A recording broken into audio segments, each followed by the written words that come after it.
Өглөөний мэдрэг үзэгчтэй хөвлөө ярилцлагын нэвтрүүлгийн ээлжид шинэ дугаар эхэлж байна. За өнөөдрийн зочноор Bean Coffee Shop-ийн үүсгэн байгуулагч Батчимэг бүрэлцэн ирсэн байна. Өглөөний мэнд хүргэе. Өглөөний мэнд. Тэгэхээр өнөөдрийн хоёулынх нь ярих сэдэв бол одоо кофений хэрэглээ, соёл гэсэн сэдвээр ярих байгаа. За нэвтрүүлгийнхаа эхэнд хоёулаа эхлээ кофегаа чанж яваад яриагаа эхлүүлье. За урьсан баярлалаа Юнитрөнд. За би ингээд зөөврийн жижиг кофений машин авчирсан байгаа. Тэгээ манайх энэгээр бас кофегаа чандаг. За ямар кофе авах вэ? Американо латте. Латте авах. За латте авчи. За ингээд нунтаглаад бэлдсэн кофе байгаа. За кофений нунтаглалтын талаар хоёулаа бас цааш дэлгэрэнгүй юу ярина. За ингээд порт фильтртэй кофегаа тааруулж хийгээд энэ хар зүйлийг тамбр гэдэг. Кофений юмнууд нь бүгдээрээ нэршилтэй. Тамбраараа ингээд дундаж хүчээр дарж өгнө. За тэгээ кофегаа машиндаа ингэж хийгээд за латтены стандарт аяг бол юм байдаг. Кофе авахад бас аяг их чухлаа.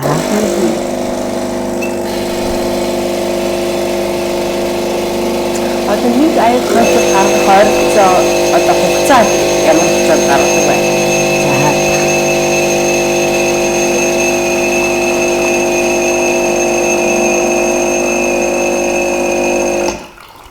Машин маань жоохон чимээтэй учраас давхардаж ирж чадсангүй.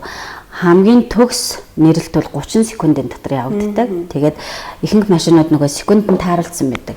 Манай энэ машин бол 24 секундэд ингээд кофега нэрээд гаргачихж байгаа. Энэ гарч байгаа нэг 30-аас за максимум 60 мл энэ гашуу хар кофег эспрессо гэж нэрлэдэг. Энэ бүх кофений суур болж өгдөг. За эспрессогоо гаргачаад дан эспрессоор нь уудаг хүн байна. Ихэнх хүмүүс дээр нь халуун усны шингэлээд американо эсвэл сүүгээ янз бүрээр тааруулж хийгээд латте, капучино гэх маягаар өөр байдлаар байдаг. За энэ ингээд сүүг хөөрүүлдэг стимер халуун ураар энэ дотор хийсэн сүг ингэж нөгөө халаагаад гэтээ буцлахгүй бас гоё хөөсрүүлж өгнө. За одоо хоёулаа сүгээ хөөсрүүлнэ.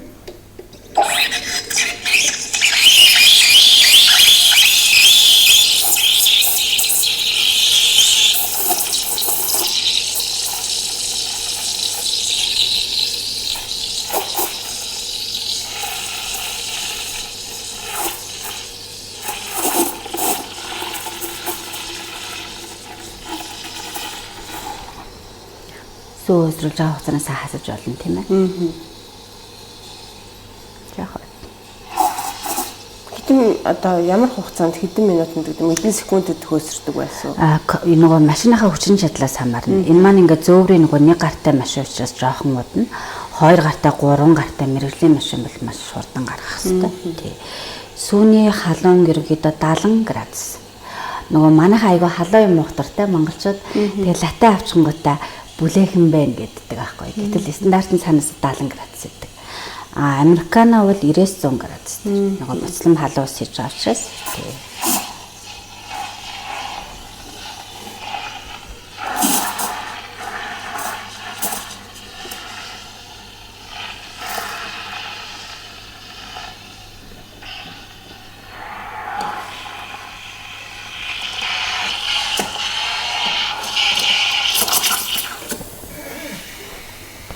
Ингээд сүү маань гоё хөөстэй. Латтены сүү болохоор эспрессон дээр 200-аас 250 г сүү хийгээд тухайн сүүнийх нь 30% нь хөөс, 70% нь сүү байдлаараа аяг руу гарах хэрэгтэй байдаг. За ингээд таны латте бэлэн.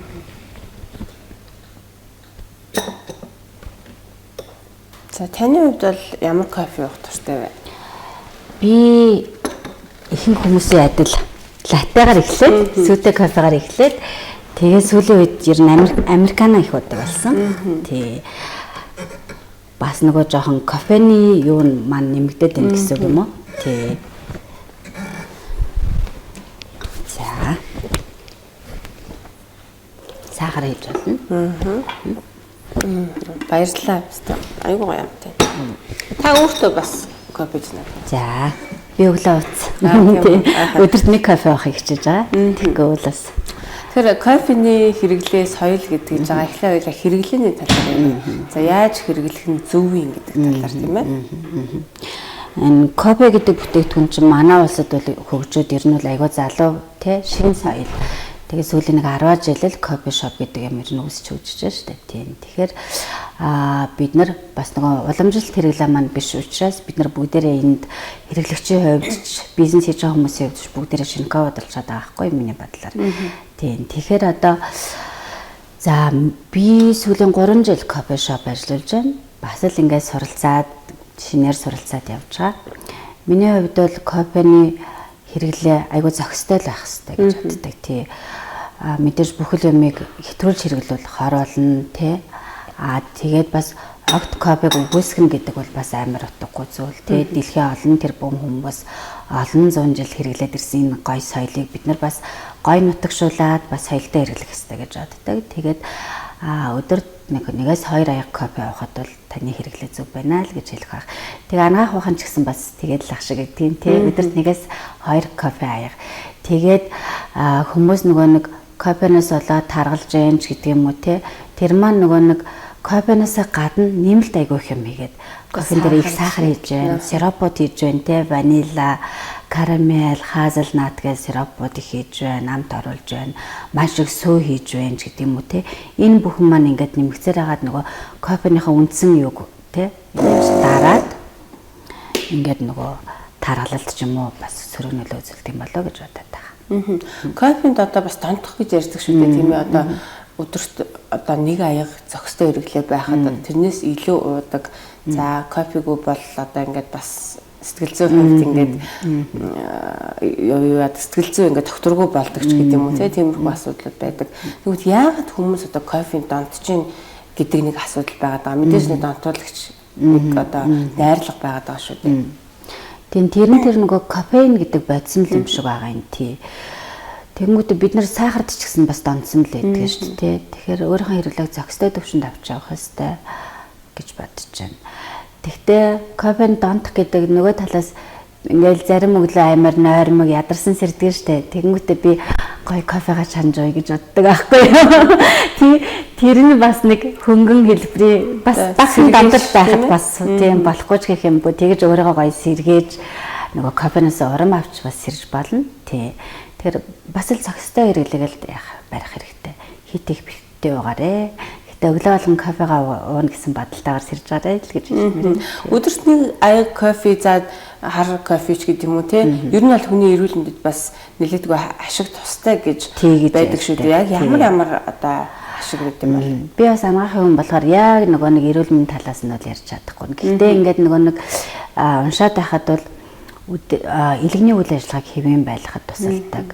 Тэр нь мэдээж яг одоо нөгөө хольцгүй хар кофенд л айгуу тустай юм шиг байгаа. Тэгээд хоол боловсруулж хоолны шингэцийг бас дэмждэг гэж байгаа юм.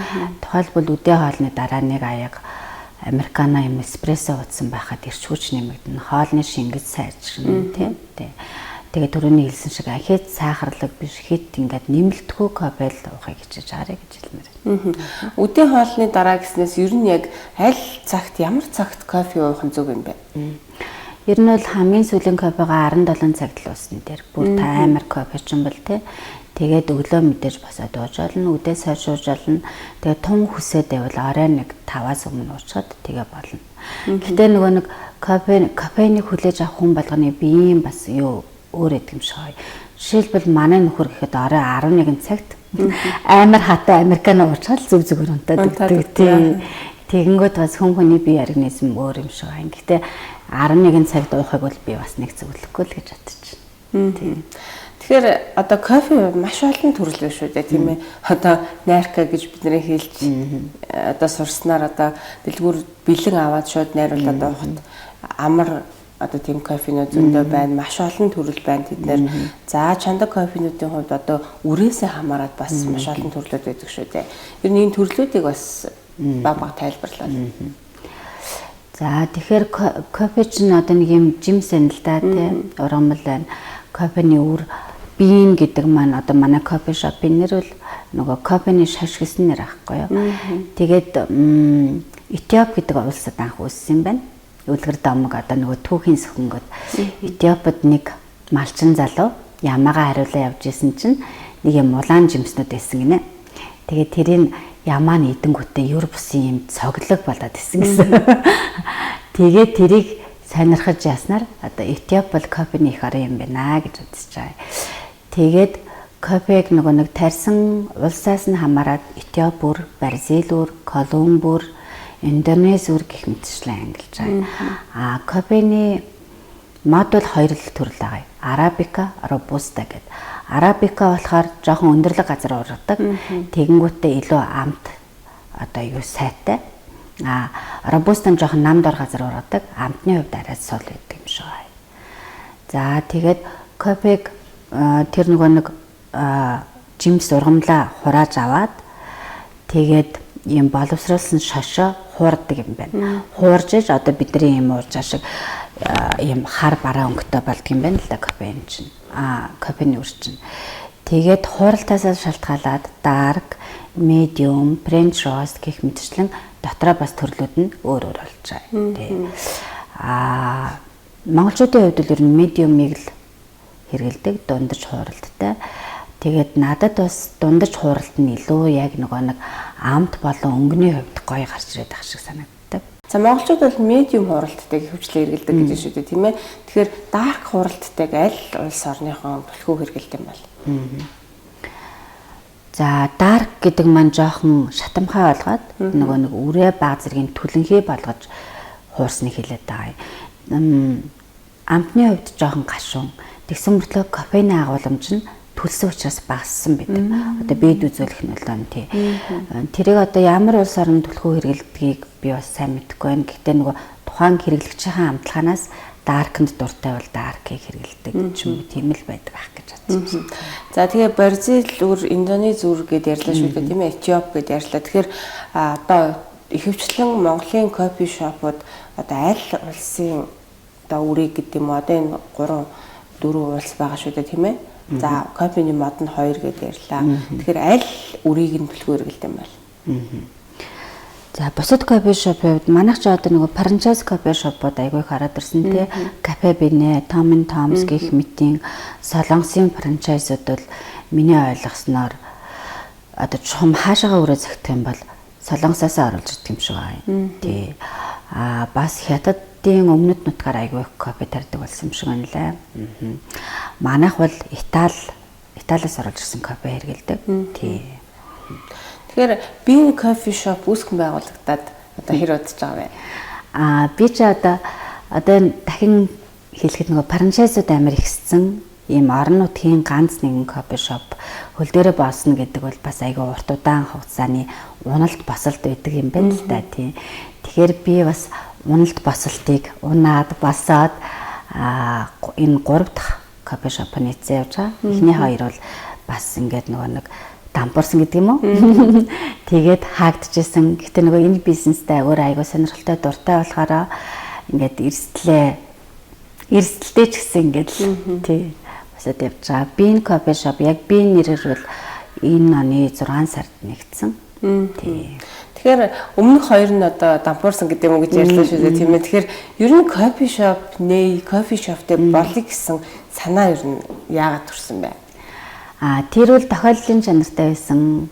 Манай нэг садангийн ихч кофе шоп нээгээд тэгээд ажиллаж байсан шантраад тэгээд бачимгээ чи чадах юм шиг байна гэд над руу шилжүүлж ирсэн байхгүй юу. Тэр үл миний анхны кофе шопын туршлага байсан.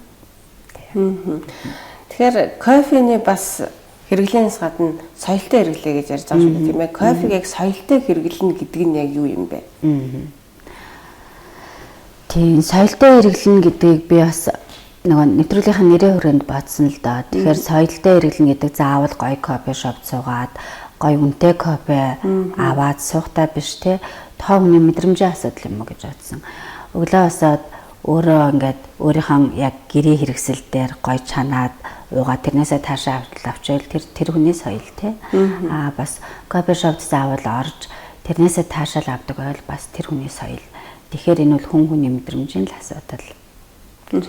Бас нөгөө кофений аяга цуглуулдаг хоббитэй хүмүүс байдаг шүү дээ, тийм ээ. Тэгэхээр магадгүй айгүй нөгөө нэг кофе чинь нэг бодлын ингээд хүмүүсийг холбоод гоё харилцаа үүсгдэг гоё юунда тий нөгөө бодлын бас тохоо хүний нөгөө нэг дотоод ингээд нөгөө өөртөө байх тий ганцаархнаа байх орон зайг нөхдөг ундаа учраас тий өөрөө гэртээ гоё суугаад заавал нөгөө кофений машин дэргүй байж болно шүү дээ тий зүгээр нөгөө мока потон дээрээ хамгийн энгийн хэрэгсэл дээрээ чанаад тэрнээсээ таашаал авчвал тий гадуур одоо дэлгүүрүүд дээр худалдаалагддаг одоо бэлэн шууд усанд найруулад байдаг кофений тухайд та ярил. Тийм за том бүтээгдэхүүнүүд манд кофе гэдэг нэртэй боловч яг кофений агуулмж маш бага байдаг. Нөгөө нэг хамгийн хямдхан үрийг үйлдвэрт ингэж амт оруулах зорилгоор яагаад ингэсэн байдаг. Тэгээд үрийн кофе тэр хоёр бол газар тэнгэр шиг ялгаатай. Тийм. За яриагаа үргэлжлүүлээ. Тэгээ одоо нэгэнт зах зээл дээр гарсан бүтээгдэхүүнийг муулаад ч юм уу те ингээд сөргөөр ярихаас би бас жоохон имижин л да. Гэтэ би тэр нөгөө найрка энтриг бол кофе гэж хэлэхэд түн хэцүү л гэж хэлмээр байна те. Тэнд тэгээд нөгөө хам гол дайсан нь тэр кофенаас гадна нөгөө нэмэлтүүд нь байдаг. Хуурай сүү, маш их тослог те 70 модны тос тэгээ сахарын хэрэглээ өндөртэй байдаг те. Ер нь бол яг уу тиймэрхүү кофеин донцсон хүмүүсийг би бас мэдэн л дээ. Ингээд баян өдөрт айгүй ихээр уудах ч юм уу те ингээд яг кофеин донтох биш сахаранд донтсон байдаг гэж би сонссон байна тийм. Маш өндөр сахарын агуулмжтай байдаг гэсэн. Тэгэхээр за одоо энэ 3 дахь кофе шоп. За би кофе шоп нь бол нэгдэд удаагүй гэж тэгж ярьсан шүү дээ тийм ээ. Ер нь ингээд ажиглаад байхад кофе шопт орж ирж байгаа хүмүүсийн соёл бас хэр байна. За нэгдүгээр хоёрдугаарт түлхүү ер нь их хөвчлэн одоо аль кофег их авч ууж байна. Манайха ер нь латтенд дуртай. Тий. Өдөрт гарч байгаа 10 кофений 7 латте, сүтэ кофе ууя гэдэг. Яг кофег тодорхой хэмжээний уугаад ингээд нөгөө нэг дасаад ойлгоцсон хүмүүс американо уудаг. За эспрессо уух тохиолдолд бол тун цөөхөн. Тийм саяхан нэг 6-7 Итали хүмүүс үйлчлүүлсэн. Тэгсэн чинь өдөөс хойш 3 цаг болж байсан. Бүгдээрээ эспрессо авч ирсэн. Тэнгүүд тухайн хүмүүс нөгөө тухайн орны соёл те бид нар багасаа уугаа сурцсан. Өдөөс хойш тийм одоо өндөр тунтай гэдэг юм уу кофе уух нь тэдний хувьд бол ингээ үзэгдэл байгаа байхгүй юу. Тий. За кофе шоп гэдэг бол би хэрэглэгчтэй бас хэдэн зүйлийг мэдээсэй гэж хүсдэг байхгүй юу. Кофе шоп ингээд оронгууд техникийн ард бариста зогсож идэг. Бариста танд кофег чин одоо хийж өгдөг мэрэгчлэлтэн хүн байгаа. Бариста одоо таны одоо оршин үеийн кофе шопор чин меню нь ингээд маш олон сонголтоо хийхэд хэцүү байдаг шүү дээ тий. Сайн бариста бол таны нөгөө сонголт хийхэд тусалдаг байх хэвээр. Та мэдгүй яж болно шүү дээ тэр олон юм бас тийм. Тэгэнгүүтээ зарим өдөр нэг өөрийнхөө наастрт тохирсон тий. Ингээд нэг өдөр болгон латте авахаас ойлоод өнөөдөр юу уу да гоё юм уу гэсэн бодолтой байвал таны бариста танд туслаад сонголтыг чинь хийхэд туслаад гоё сонголтуудыг санал болгодог байвал айгүй сайн. Тийм бариста ер нь бас байвал зүгээр байдаг тий. Бариста чинь бас борлуулалтын ажилтан тийм ээ. За тэгэнгүүтээ таны кофе хийж өгөөд та нөгөө өөртөө голдуу их хөвчлөө үйлчилдэг. Ресторан юм уу одоо жоохон олон одтой тий тансаг газар үйлчилж байгаа бол таны кофег ширээнд ч авч өгнө. Бусад тохиолдолд та кофегаа ирээд өөрөө аваад бас кофенд хязгаар сахараа чи хийж өгдөг. Яагаад тэгэхээр таны нөгөө сахарын хэрэглээг мэдэхгүй. Тийм та сахараа тохируулаад байгаарэ, саруулаа аваарэ гэдэг ингэж хэлдэг байгаа. Тий. Тэгээд бас ширээн дээрээ үргэлжлүүлчихэд бас нөгөө өөрийнхөө хогийг хамдаг соёлтой байх хэрэгтэй. Тий. За ингээл болно да. Тэр бас надад аюу таалагдлаа. Одоо сайн бариста танд сонголт хийхэд туслана гэдэг жаа шүү дээ. Одоо байн гуйдаг кофенаас арай өөрийг биемээр байна. Гэхдээ тийм гашуун биш ч гэдэг юм уу, ялуун биш ч гэдэг юм уу. Ингээд өөрийнхөө хүслийг магадгүй миний сэтгэл зүй тийм байна. Ямар кофе уух вэ гэж асуухад бас зөвлөх боломжтой юм шүү дээ, тийм ээ. Тийм яах вэ?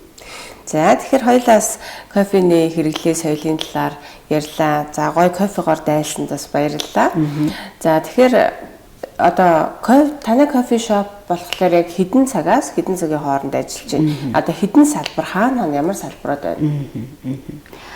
За манайх болохоор одоогор Чулуу овоонд Жавхлант төвийн нэг давхар үйл ажиллагаа явуулж байна.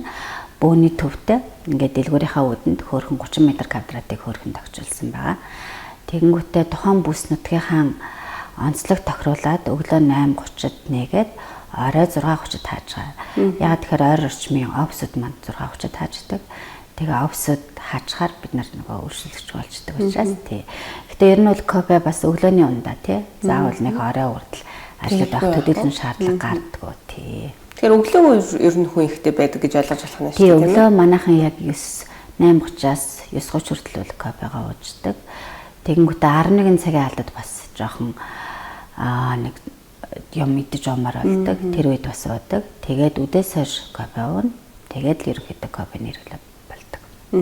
Кофе шопуудад бас нэг кексүүд юм уу, бэлдүүд юм одоо ингээд амттнууд бас айгүйх байдаг шүү дээ. Тэгэхээр кофетэй хамт хэрэгэлдэг одоо хүнсний бүтээгдэхүүн гэж байгаа ах тийм үү?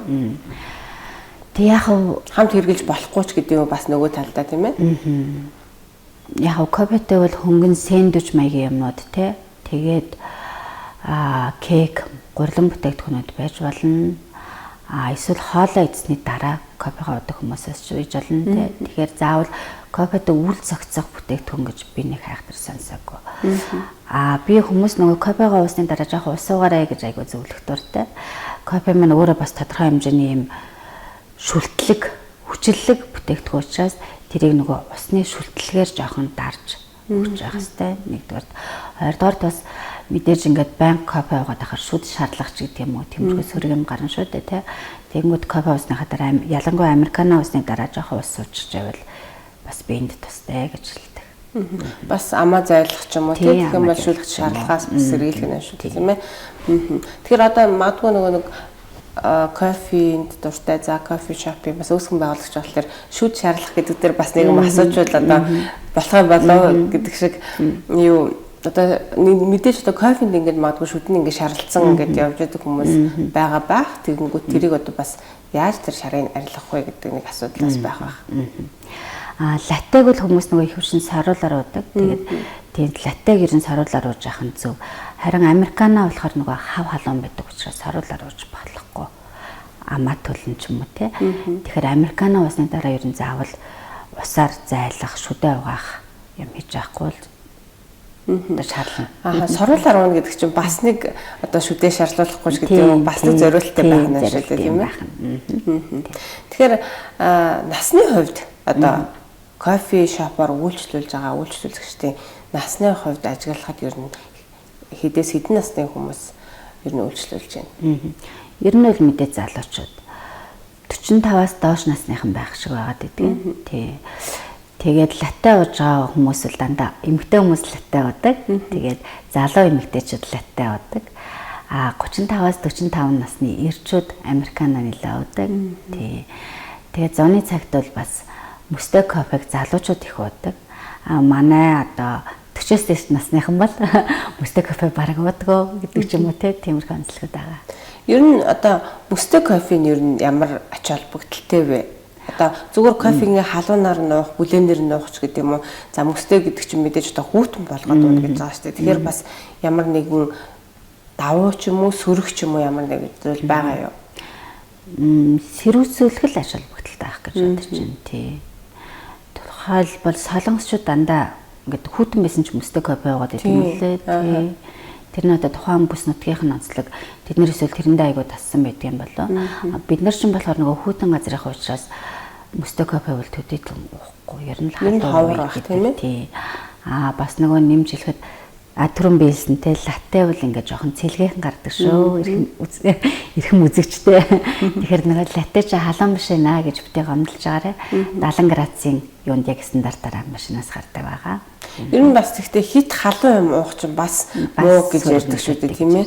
Тэгэхээр одоо манай монголчуудын хувьд л хүүтэн юм одоо бас уух юм бол ингээд хямрна гэсэн юм яа боловсрол хэрэгтэй хямрна ч гэдэг юм уу. Энэ хүүтэн юм төдийлөн бас нэг тийм таашаалтай биш байдаг шүү дээ. Яг нь сүүлийн үед бол одоо мөстэй кофеч гэдэг юм уу да бас уудаг болсон байх тийм ээ. Тийм. Залуучууд жоохон мөстэй уух гэдэг.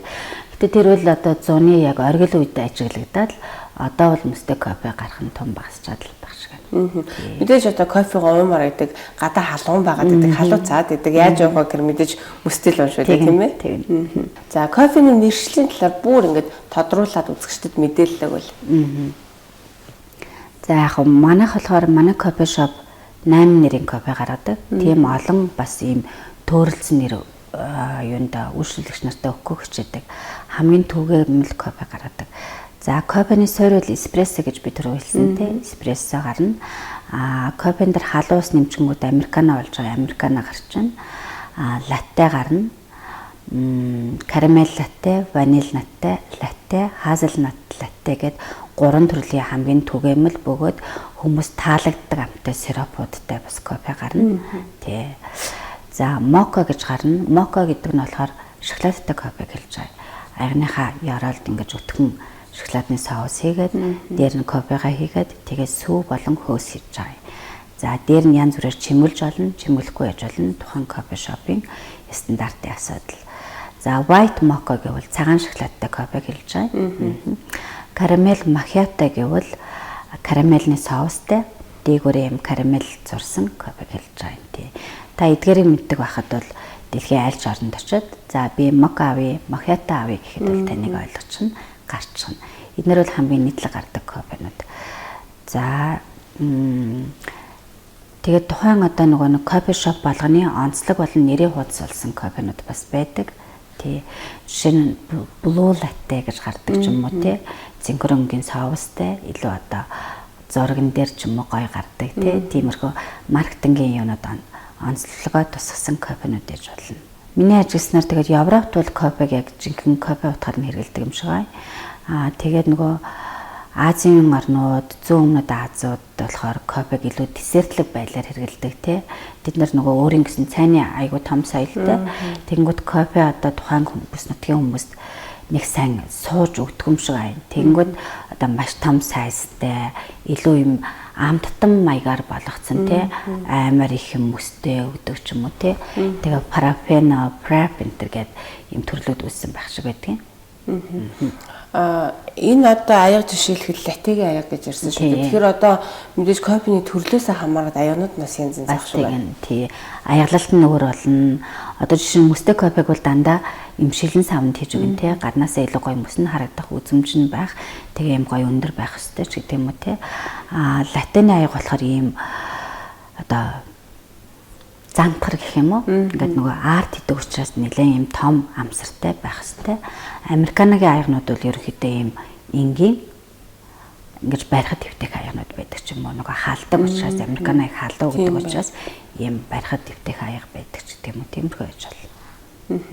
Эспрессогийн аяг бол маш жижиг юм байдаг. Жижигэн тий. Эсвэл нөгөө украинууд шиг гэдэг нь шүү дээ тий. Нөгөө бас кофеин агуулмж нь өндөр. Тэгээд амтны хувьд бас нөгөө гашуун байдаг болохоор нэг бас их хэмжээгээр уугаад байж чаддаг баг. Ер нь аль бас кофенд нэлийн одоо донцсон гэж хэлэх нь хаашаа нэлийн одоо дуртай хүмүүс их хөвчлэн эспрессо уугаад ах шиг яригддаг шүү дээ. Тий.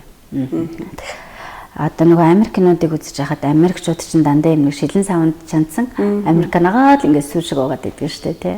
Ус шиг ингээд л Америкаар уудаг тий. Нөгөө найзууд гээд цоврал идэг шүү дээ. Найзууд цоврал дээр чинь тэр цоврал чинь тэр чигээр нөгөө нэг кофений Америкчуудын кофений соёлыг ингээд нэвт шингээсэн цоврал шүү дээ тий. Тэгээд би бас нөгөө сая ганц нэг эпизодыг харж ирсэн чинь дандаа л ингээд нөгөө хар американагаа л уугаад байдаг тий. Тэгээд кофетэй холбоотой айгүй их нөгөө яжлууд айгүй хөгжилтэй хэсгүүд тэр кинонд айгүй их байдаг тий. Кофе шоп ингээд байгуулад ингээд ажиллаж хагаад ойр тойрныхонд хүмүүс ер нь кофенд их орж ийн үү ямар байна? Би айгүй оруулахыг хичээж байгаа. Тий. Байнга урж байгаа ойр тойрныхоо хүмүүсийг нэр кофе уугаарай гэж урьж байгаа. Тий. Тэгээд нөгөө ийм жижиг кофе шоп ажиллана гэдэг бас айгүй хүндрэлтэй байдаг. Тийм. Одоо нөгөө сүлжээнүүд маш их үүссэн. Тэгээд жижиг кофенуудаа бас айгүй их дэмжиж байгаасэ гэж хэлмээр байдаг. Мэдээж одоо том кофе шоп за тийшээ гэл нэг кофе тайм юм үед бол мэдээж одоо нэг франчайз кофе шопуудаар бас ихэвчлэн үйлчлүүлдэг байх л та ер нь бол бас тийм ээ. За тэгээд таны ажилд амжилт хүсье. Илүү олон одоо ингээд салбаруудаа нээгээрээ. Баярлалаа. За баярлалаа. За өнөөдрийн энэ хөглөө ярилцлага нэвтрүүлэгтээ хамт байсан үзэгчдээ баярлалаа. Өнөөдрийн дугаарт кофений хэрэглээ, соёлын талаар та бүхэндээ танилцууллаа. За ингээд үргэлжлүүлэн та бүхэн Үлзий телевизийн эфиртэй хамт байгаарай.